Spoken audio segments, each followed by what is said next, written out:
Hello everyone, welcome to GGN. Today is Wednesday, February 13th, 2013, and I'm Darko. I'm going to cover the war on terror, liberty, sovereignty in this first video. In the second video, I'm going to go into the economy and then into police state, conspiracy, and eugenics news.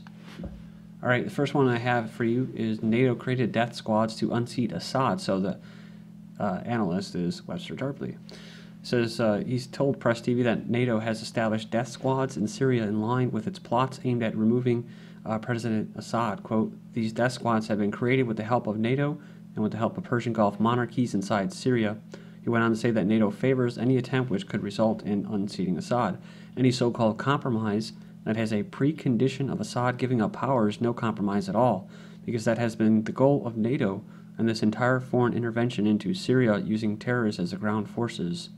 He stated that these death squads have been airlifted from Libya to this Incirlik NATO Air Force base in Turkey before being deployed across the border into Syria.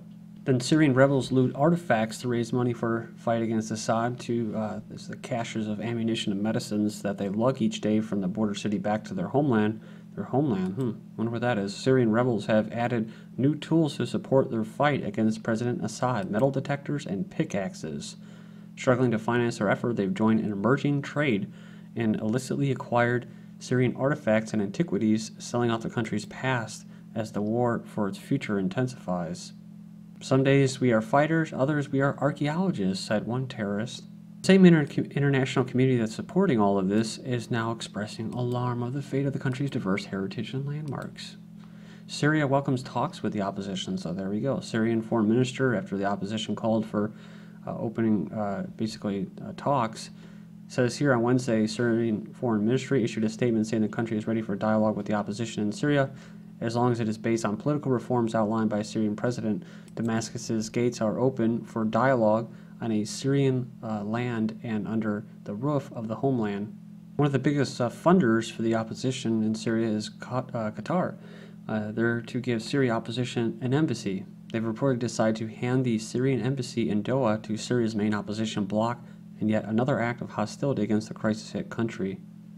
The UK, France, Turkey, and Persian Gulf Cooperation Council have recognized the opposition bloc. Then you have Qatar seeks a bigger role in the Middle East.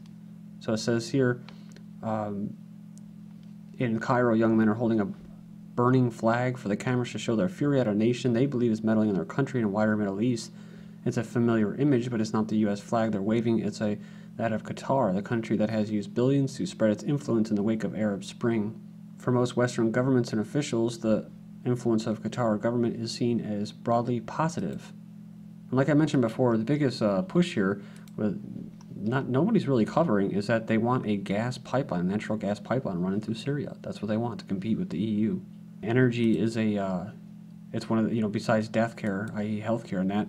Energy is in security. Energy is a big investment.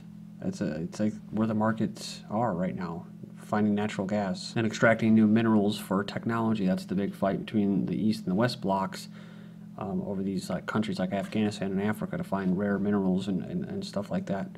Agencies warn Congress not to use humanitarian aid as tool against Syria's Assad. Well, they already have been.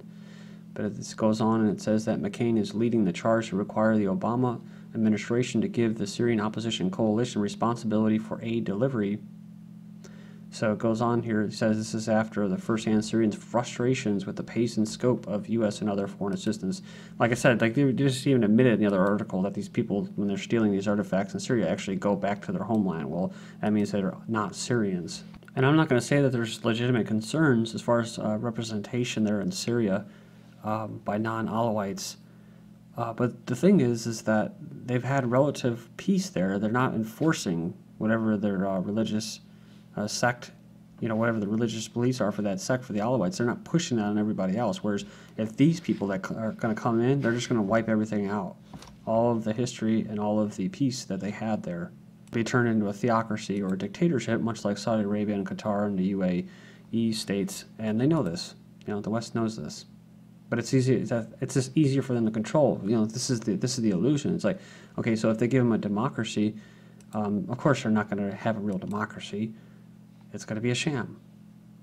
And it'll allow them to go in there and get all this foreign investments into their country and take the resources out and stuff like that. But what when you have a dictatorship, it may make it a little easier because you only have to deal with one or two people. The only problem is that this dictator isn't going to get completely on its knees for the West and for the Zionists, much like Saudi Arabia, which they suck most of their oil dry, and the people there are going to have no economy, kind of like they do in Iraq.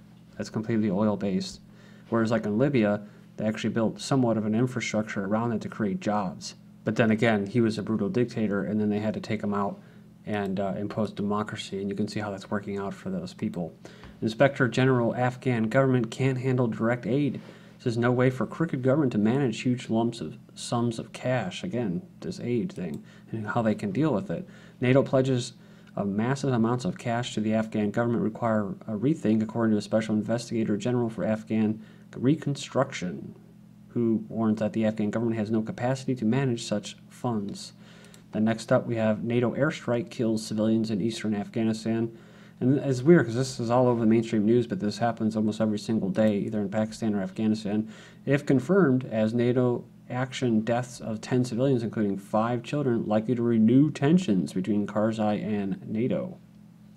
Civilian deaths and airstrikes have been one of the most emotive and high-profile issues of the war in Afghanistan, although in recent years UN statistics show that the Taliban have caused the majority of civilian casualties, which they do inflict a decent amount with those roadside bombs. But you got to remember who helped create the Taliban. Well, the CIA did. So U.S. arms Al-Qaeda in Syria, mass slaughters civilians in Afghanistan. The AFP has reported that a recent NATO airstrike in Afghanistan has killed over 10 civilians in an all-too-familiar headline glossed over by the Western media in an exercise of both depravity and hypocrisy. RT's article, NATO airstrike kills 10 Afghan civilians, mostly women and children. Officials notes in particular that up to 11,864 civilians were killed in Afghanistan between 2007 and 2011, and that the civilian deaths before 2007 were not even tracked by the UN. Such facts reveal alarming hypocrisy as the UN keeps almost daily inflated tallies of civilian deaths elsewhere, in particular in nations like Libya and Syria, where Western interests have been heavily involved in regime change and in dire need of manipulating public perception worldwide. The United Nations had, in fact, pieced together a dubious report crafted from witness accounts, in quotes, compiled not in Syria or even beyond its borders in a refugee camp, but instead in Geneva, Switzerland, by witnesses supplied by the so-called Syrian opposition. Interesting, it's got a little picture here. U.S. Qatar Business Council have some of your local family mom and pop businesses such as Raytheon, Chevron, Al Jazeera, Exxon. These are some of the corporate members of the U.S. Qatar Business Council whose president just so happens to sit on the same board of directors of the Middle East Policy Center. In other words, the very underwriters of the armed militancy that is consuming Syria are sitting alongside the head of the UN Commission producing reports portraying the Syrian government as guilty of war crimes and crimes against humanity. We're talking about this individual who sits on the board of directors of the Middle East Policy Center. He's the co-author of one of the many conveniently timed UN Human Rights Council reports on Syria. NATO lowered standards to make Afghan forces look improved. So this report confirms long-standing problems are not addressed. For the past decade plus the NATO occupation, the creation of Afghan military has been repeatedly presented as a primary end goal, kind of like Iraq.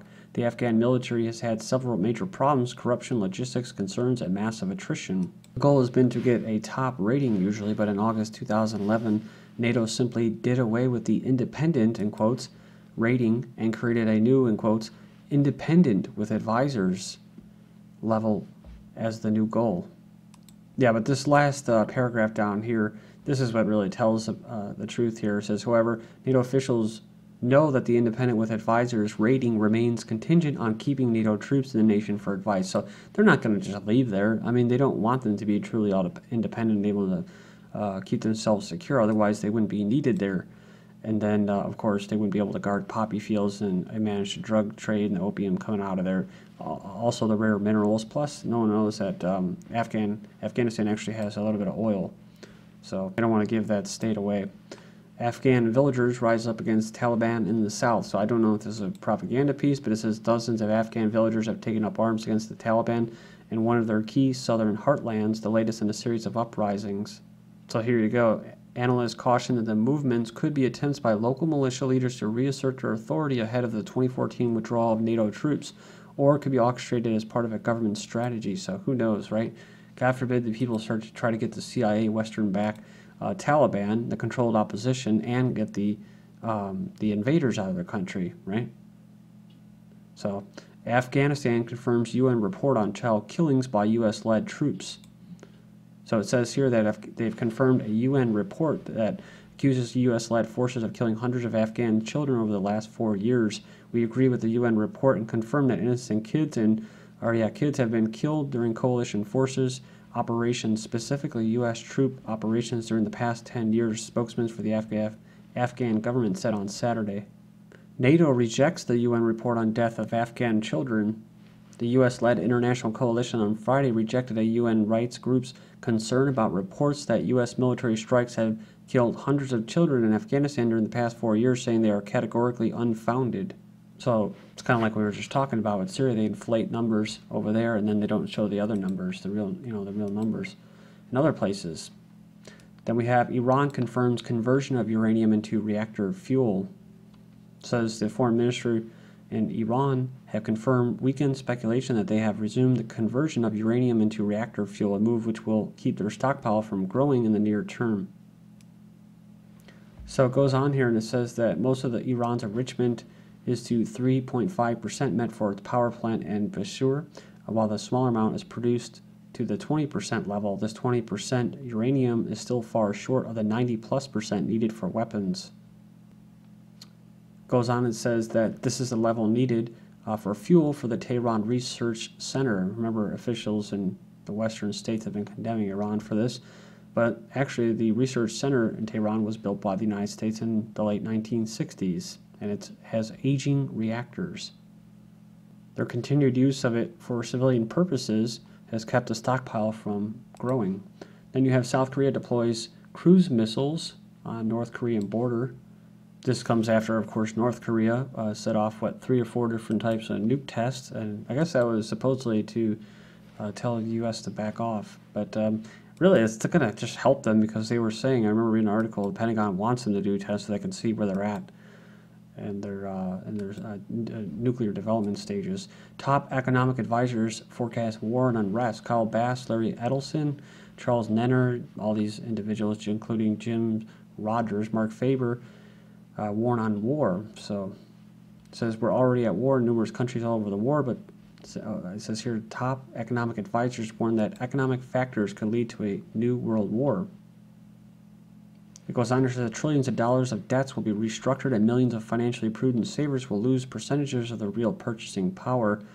It goes on and says this is all too often that war is the manifestation of simple economic entropy played to its logical conclusion. We believe that war is an inevitable consequence of the current global economic situation.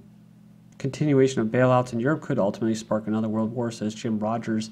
Add debt, the situation gets worse, and eventually it just collapses. Then everybody's looking for scapegoats as politicians blame foreigners, and we're in World War II or World War whatever.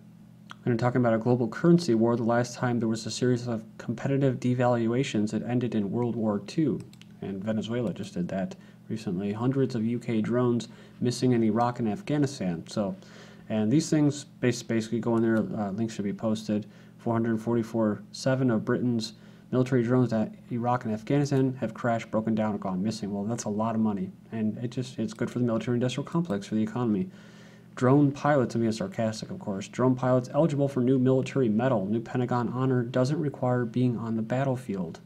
The new Distinguished Warfare Medal will be awarded to individuals for extraordinary achievement. And Egypt floods Gaza tunnels to cut Palestinian lifeline. That's right, talking about the, quote, black market. This is where their survival comes from. As Egypt runs out of dollars, is it next on the devaluation bandwagon? I guess we'll see. Egypt, again, hundreds of police stage rare protests, saying they won't be used as a tool for political oppression. Israel rattled by report of prisoner X was Australian Mossad agent. The man committed suicide in 2010 in an Israeli jail says Israel asked editors to ask them to not publish the story. And Israeli border guard officers recorded chanting "Muhammad is dead" in Jerusalem. 2016, Senator Rand Paul could be the anti-Rubio choice for Tea Party. Don't be fooled as he aligns himself with the Zionist.